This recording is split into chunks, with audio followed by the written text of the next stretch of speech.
ഞാൻ യഹോവയ്ക്കായി കാത്തിരുന്നു. അവൻ എങ്കിലേക്ക് ചാഞ്ഞ് എന്റെ നിലവിളി കേട്ടു. നാശകരമായ കുഴിയിൽ നിന്നും കുഴഞ്ഞ ചേറ്റിൽ നിന്നും അവൻ എന്നെ കയറ്റി. എന്റെ കാലുകളെ ഒരു പാറമേൽ നിർത്തി എന്റെ ഗമനത്തെ സ്ഥിരമാക്കി.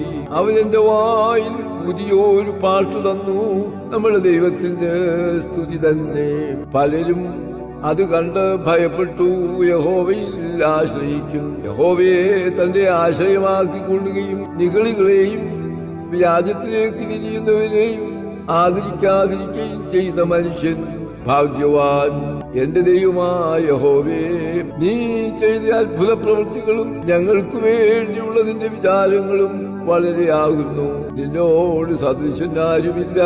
ഞാൻ അവയെ വിവരിച്ച് പ്രസ്താവിക്കുമായിരുന്നു, എന്നാൽ അവ എണ്ണിക്കൂടാതെ വെള്ളം അധികമാകുന്നു. ഹനനയാകവും ഭോജനയാകവും നീ ഇച്ഛിച്ചില്ല. നീ ചെവികളെ എനിക്ക് തുളച്ചിരിക്കുന്നു. ഹോമയാകവും പാപയാകവും നീ ചോദിച്ചില്ല.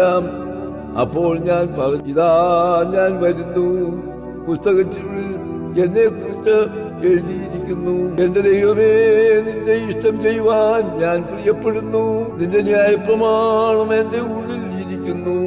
ഞാൻ മഹാസഭയിൽ നീതിയെ പ്രസംഗിച്ചു. അധരങ്ങളെ ഞാൻ അടക്കിയിട്ടില്ല. യഹോവേ, നീ അറിയുന്നു, ഞാൻ നിന്റെ നീതിയെ എന്റെ ഹൃദയത്തിൽ മറച്ചു വെച്ചില്ല. നിന്റെ വിശ്വസ്തതയും രക്ഷയും ഞാൻ പ്രസ്താവിച്ചു. നിന്റെ ദയയും സത്യവും ഞാൻ മഹാസഭയ്ക്ക് മറച്ചതുമില്ല. യഹോവേ, നിന്റെ കരുണ നീ എനിക്ക് അടച്ചു കളയുകയില്ല. നിന്റെ ദയയും സത്യവും എന്നെ നിത്യം പരിപാലി. സംഖ്യയില്ലാത്ത അനർത്ഥങ്ങൾ എന്നെ ചുറ്റിയിരിക്കുന്നു.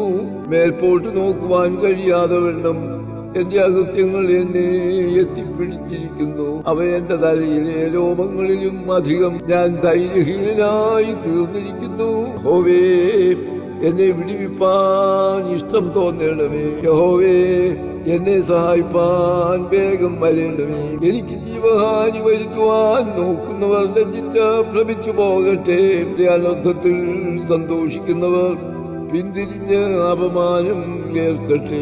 നന്നായി നന്നായി എന്നോട് പറയുന്നവർ നിങ്ങളുടെ നാണം നിമിത്തം സ്തംഭിച്ചു പോകട്ടെ. നിന്നെ അന്വേഷിക്കുന്ന എല്ലാവരും നിന്നിൽ ആനന്ദിച്ച് സന്തോഷിക്കട്ടെ. നിന്റെ രക്ഷയെ ഇച്ഛിക്കുന്നവർ യഹോവ മഹത്വമുള്ളവൻ എന്ന് എപ്പോഴും പറയട്ടെ. ഞാനോ എളിയവരും ദരിദ്രനുമാകുന്നു. എങ്കിലും കർത്താവ് എന്നെ വിചാരിക്കുന്നു. നീ തന്നെ എന്റെ സഹായവും